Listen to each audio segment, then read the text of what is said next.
Go bro, test bro. Testing.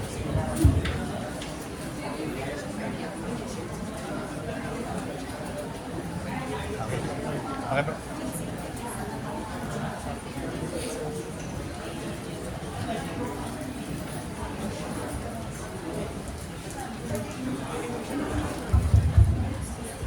Good afternoon, brothers and sisters.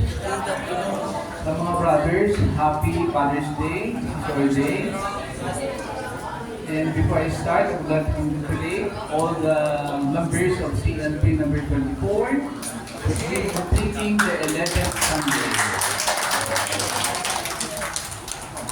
I know for most of your mind, after the CLP, what will happen next? Kung sa atong mga Ilonggo, ay, ano ang matabo? Tapos ini. So my talk for this afternoon will try to answer this question.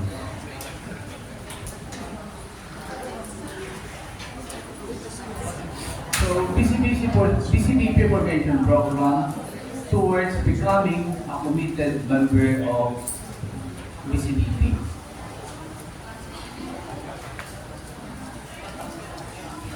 So the next step forward, becoming a committed member of the BCBP, is to enter the BCBP formation program. In this talk, we will explain the following.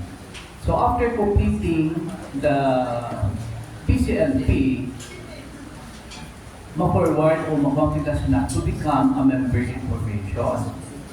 So, what is formation? According to Brother Ray Calleja, or National Director for Formation, National Director for Formation, formation is defined as the internal evangelization of the BCBP community through a network of chapters whose primary function is to provide continuing formation and good process of the chapter membership that will lead them to conversion, commitment, and being commissioned to service in the community. Through formation program, the growth of the member upon completion of the PCLP is sustained.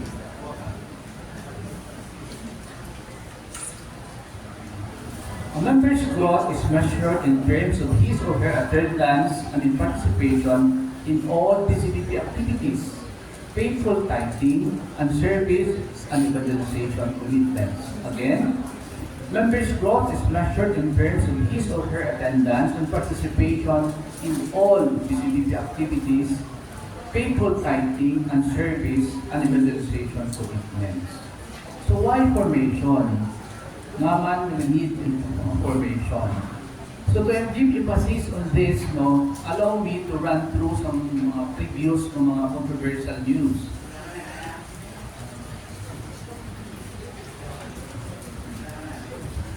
So, this is a news in July 10, 2017 by Jeffrey Abalos.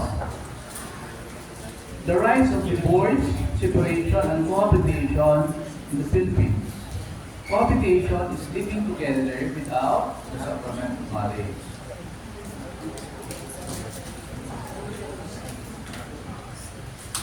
The Vatican says it has arrested two people, highly ranking priest and a former employee, on suspicion of leaking confidential documents. Actually, this was a scandal a few years ago. It's because the Vatican Bank was involved in money laundering.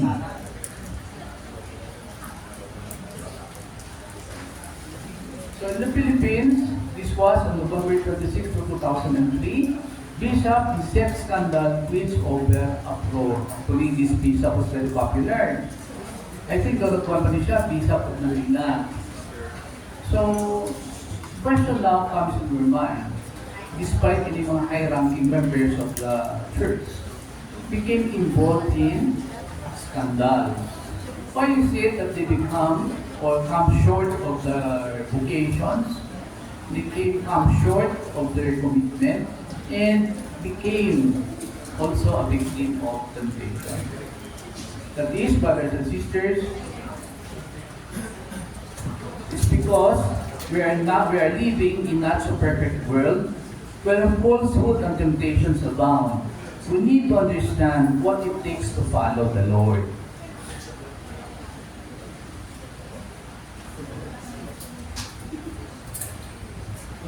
The BCBP Formation Program. At the beginning of our life of discipleship in the BCBP, we need formation and training to follow Christ faithfully and consistently. We need two types of formation. Number one, character formation. As in Proverbs 6, verse 23. For the commandment is a lamp and the teaching the way of life. Proverbs 5, verse 23. It says, they die for lack of discipline, and because of the great folly, they're lost. To deepen our faith, we have to do something, like reading the Bible, listening to teachings in TV or in religious teachings. And importantly, we need to reflect and meditate on the teachings. Hindi nga nabatian mo, nagawa lang sa piyak na, dulungan. We need to institutionalize the teachings. When you say institutionalize, that is, we have to live by it, we have to practice it, and make it a habit. It is for us to live according to His will and to become His sons and daughters.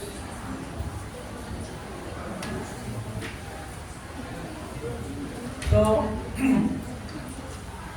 ang character formation, for example, no, ikaw na ito ng Be Honest campaign. This is a very popular. In fact, this is the most important campaign from BCBP.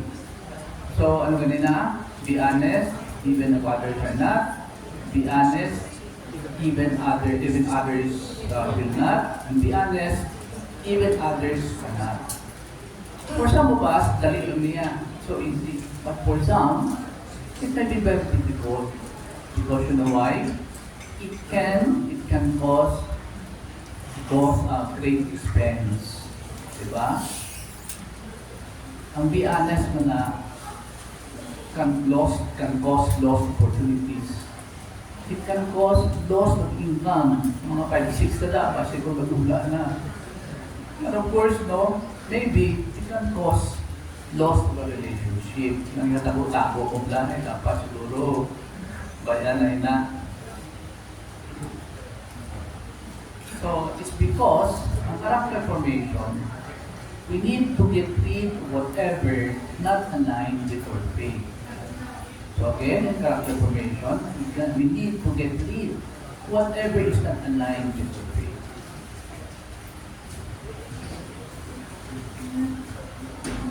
Number 2, formation is how to live as responsible members of the BCBP. As in Mark 1, verse 16 to 20. As Jesus walked beside the Sea of Galilee, he saw Simon and the brother Andrew casting a net into the lake, for they were fishermen. Come follow me, Jesus said, and I will send you out to fish. And at once they left their nets and followed him. The scriptures, brothers and sisters, narrates that the first thing Jesus did was to call his disciples. He called them to follow him and promised to make them fishers of men. From the beginning, Jesus made it clear that to become a disciple involves training and formation. So, manatawag natin yung discipleship. When you say disciple, these are the one who carry the faith. They are experts in their field. So siguro we'll notice, no, there are some mga members ng Protestant church, when they talk about their faith, it seems that they really know about Bible. And it seems, nakita yung mga Katoliko doon, hindi ang kabando. So it's right time for us to read deeper kung ano ng mga peculiarities ng Christian belief o Christian religion.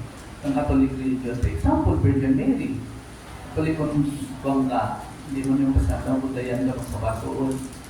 Why do you worship images and symbols? Ang images ng Jesus Christ and mga saints. Why do you kneel in the church and make a cross? So for us siguro, in the community, we need to dig deeper. Ano in siya in our anong meeting sila in Catholic faith.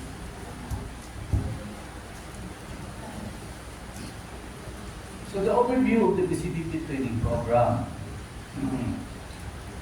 So number one, of course, no, dapat makompleto mo ang BCLP. After that, you have to sign a commitment for you to become a member information.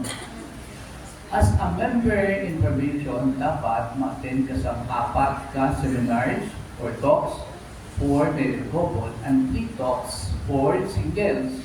Amo na siyang faith follow the Lord weekend, the BCBP Christian Marriage Retreat for married couple, the BCBP Christian Business Retreat, and BCBP Way of Life weekend. So brothers and sisters, hindi lang mag-ano, because ang remaining na siya ng mga talks, madali lang kaya.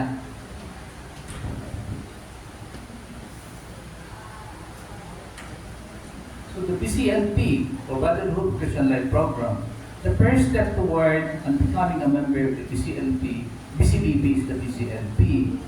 After the BCLP, those who aspire to become part of BCBP make a commitment to enter the BCBP formation program and to participate in the program and BCB Life. So again, those who wish to enter the BCBP, those who wish to enter the BCBP should commit to enter the BCBP formation program and to participate in the program and the BCBP Life. In general, the formation program consists of input and follow-up. After the BCLP, those who want to continue are placed in action groups under the action group leader. In meeting for about 2 months, the action group leader will follow up and assist the members of this group to grow in faithfulness in prayer, scripture reading, and attending the action group meetings and certain chapter gatherings. So pasensyahan na lang, makulit si action group leader. Nag-text, nag-call, nag-remind. Kung isa ka nila kato sa balay sa opisina, just to meet you. Pero ano lang, brothers and sisters, no, masukula ba lang, please reply. Reply lang kita. Pray to follow the Lord weekend. After 2 months, the members information are invited to attend the Pray to Follow the Lord weekend. This weekend's one-day seminar has 2 parts, so 1 day lang niya. In the first part, the members are made aware of the obstacles to growth and how to overcome them.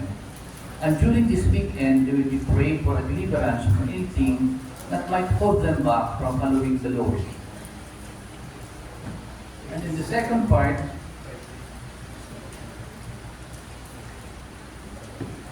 they will be helped to put good order in the way they manage their time and finances. So, in the action group meetings, the action group leader will help the members of this group to put order into the way they manage their time and finances. But remember, ang action group leaders natin, hindi man na experts it. In fact, I will not be surprised that some of you are better equipped to manage your finances and your time. Diba? So, ano lang, brothers and sisters, no? Don't close your mind. Don't close your mind. Observe, listen, and share. You know what? If you have a better idea and you share it with your action group, everybody will benefit. Siyempre.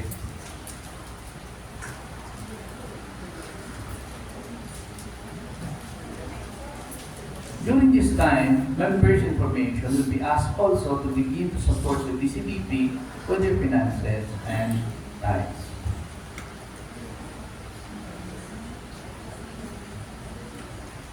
The BCBP Christian Marriage Retreat, or the BCMR, after 2 months na naman ng follow-up, members' information who are married will be invited to join the BCMR.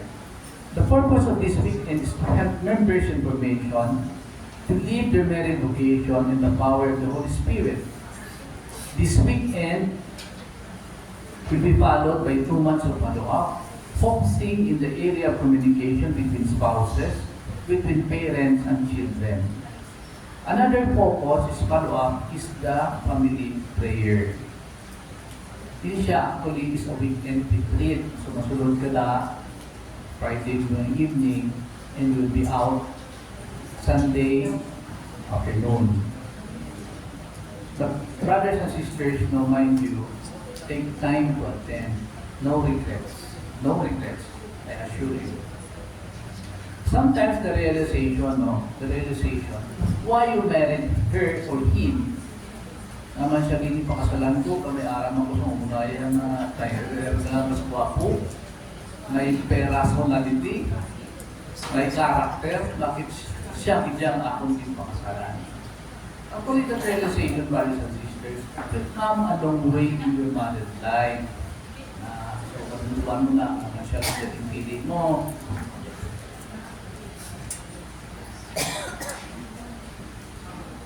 The PCBP Christians and Business Retreat.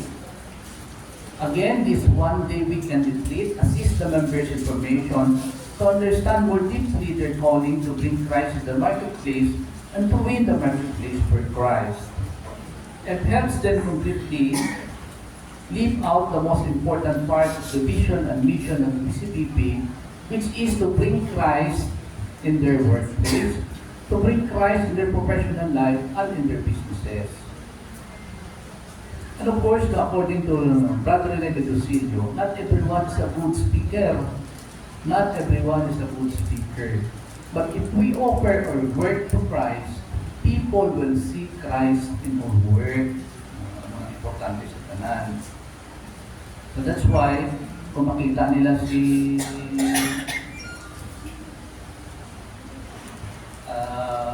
Brad Tony sa kuan, sa dumato na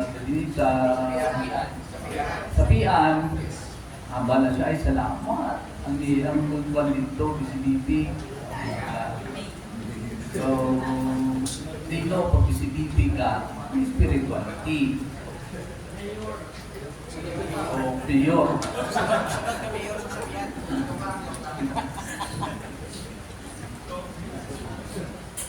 Remember, being a blessing to others is a choice. Being a blessing to others is always a choice. So during my younger days in PCBP, ang tudlosin sa amon, practice it one day at a time. Ay, hindi ko man pwede mag-blessing 7 days a week. So, for example, today is Sunday. I will say, today is Sunday, hindi ko mangakit. I will be a blessing to everybody. And then aking ka sa Rosa Avenue, on traffic. Kung di man, tatlo ka din sa may stadium na double parking, it will taste your patience. Okay. Pero again, kapumisa ka for today, you will be a blessing.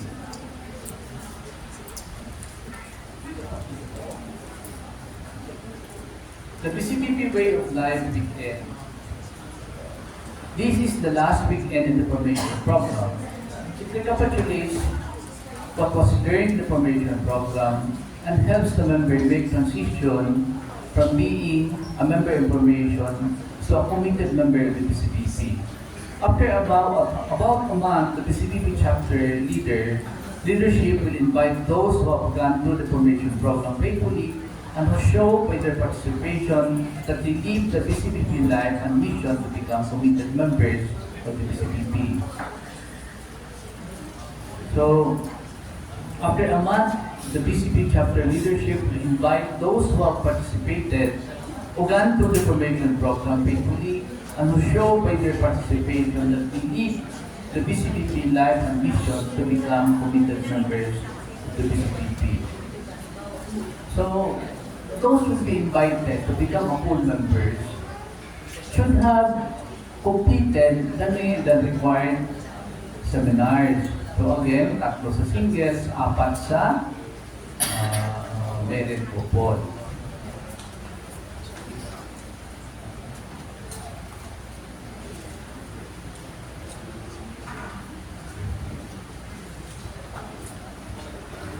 Being a member information, once you commit to join the formation program, you enter a special phase of membership, which is primarily devoted to helping you deepen your walk with the Lord and enable you to serve Him in the BCBP. A member information, you share all the benefits of membership. There are, however, some limitations. And as a member information, you cannot serve in major positions in the BCBP. Tapos sa bang suko, if you are member information, you cannot be a breakfast sharer. The reason for this is obvious. You do not know the life of the BCBP well enough from personal experience to serve that way.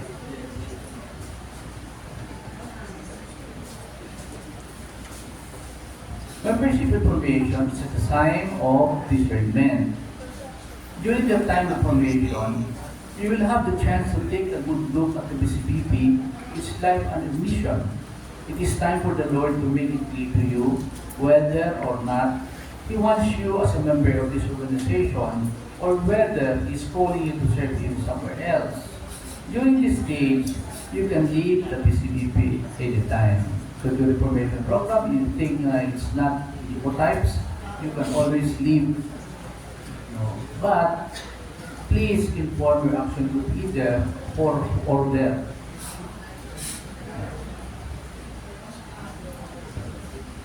The time of formation also gives the BCBP the chance to take a good look at you and ask whether or not the Lord is calling you to the BCBP. An indication that the Lord is calling you to BCBP membership.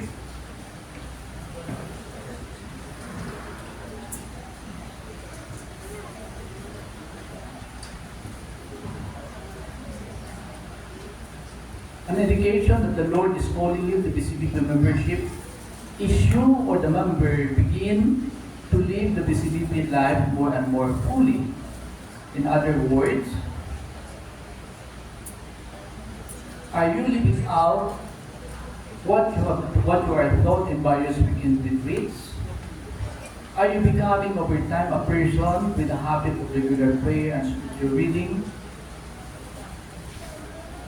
Do you have regular and ongoing communication with your spouse and your children? Does your family become a family centered in Christ?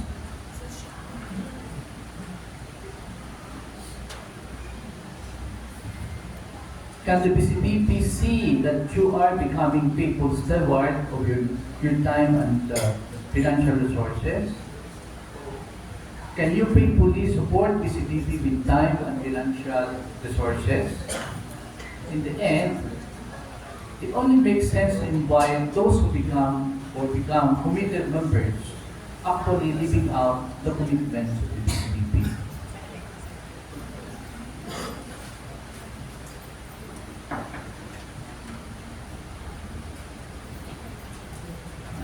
The BCBP realizes that the Lord gives grace in different measures to different people. We know that people have different growth rates, and thus, it is understandable that not everyone invited to be ready to make the commitment a month after finishing the formation program. Some will need additional time, and it's perfectly okay. So, iban, dapat may time out. Parari, so kung estudyante, so kung mga generation natin, time out. So, it really happens, no? May mga members kita na before to receive information, they ask for time. Some more time to think it over. And in fact, may mga members lang kita na natapos ng formation, they ask for time before they commit to become a regular member. So again, that's perfectly okay. In the end,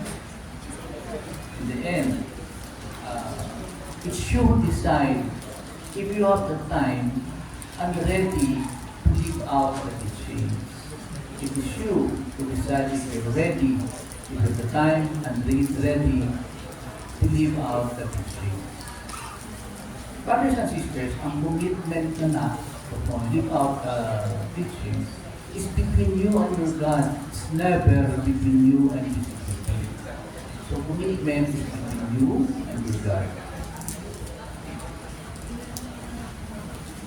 However, it is not we must remember that it's not possible to be a permanent member in formation. So wala ka tasing permanent member in formation in the BCDP. After a certain time, it should be clear that someone is called to become a member of the BCDP because he or she is actually able to live out the BCDP life and mission and can be invited to become a committed member. If, however, after some time, there seems to be an inability to live the life, then it is only right for the Lord to direct that person to another organization where he or she can actually participate fully. So, pwede you can join other naman yung religious organizations where you will grow spiritually.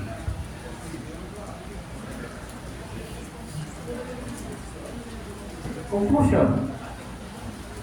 The time of formation is a time of great grace from the Lord. You will be helped to grow as a person, spouse, parent, businessman, and member of the BCBP. You will learn to follow the Lord in joy and in peace. One big help for you during this time will be your action group leader.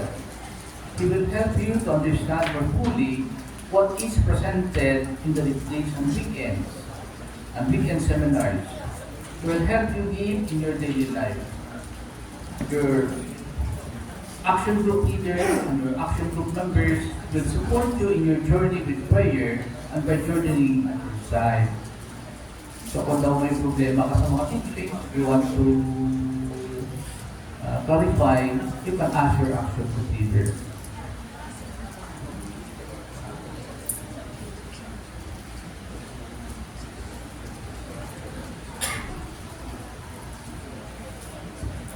You were generous to the Lord in giving Him the time to complete the BCLP. He is asking you to open your heart and mind to be informed so that He can equip you to serve Him as His disciple in the BCLP.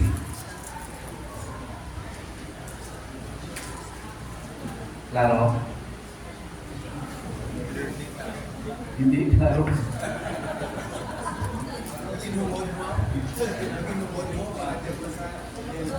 Sali ko na kasi inyo pa na actually supposed you will be given a copy of this. This is the commitment card. You will be signed to become a member information. Okay, so hindi ko na magbasahon. I think you will be given a copy. So, i-discuss na lang in your action group leader.